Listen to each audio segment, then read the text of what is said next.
Savers tax credit. All right, guys, listen up. Here's a fun fact. Did you know that the government will pay you to save for your retirement? Kind of crazy, I know.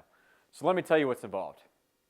First, the maximum tax credit you can get is $2,000, and you must be married in order to get this. The maximum tax credit you can get if you're single or filing head of household is $1,000. The government will give you a tax credit up to 50% of your annual contribution to a qualified retirement account based upon your income level. Now, once you move past the bottom threshold of said income levels, you will then start to be phased out until you hit the maximum income limit. Here are the Savers Credit income phase-out ranges for 2022. $41,000 to $68,000 for married filing jointly, $30,750 to $51,000 for head of household, and $20,500 to $34,000 for singles and any married individuals filing separately. So to be eligible for this tax credit, you must meet the following conditions. You're at least 18 years old by the end of the applicable tax year. You're not a full-time student. You cannot be claimed as a dependent on another person's tax return.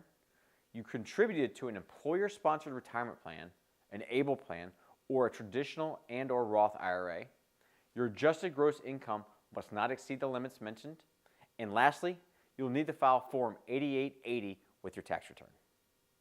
The maximum contributions for those filing as head of household and single is $2,000, while the maximum for a married couple filing jointly is $4,000.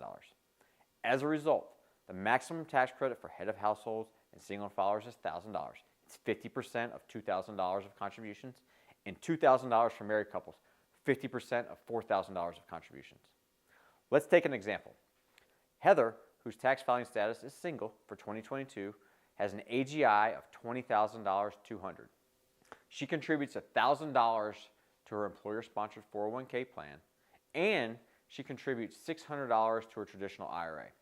Therefore, the eligible tax credit she can get is $800. It consists of the $1,000 contribution, the $600 contribution at a 50% rate.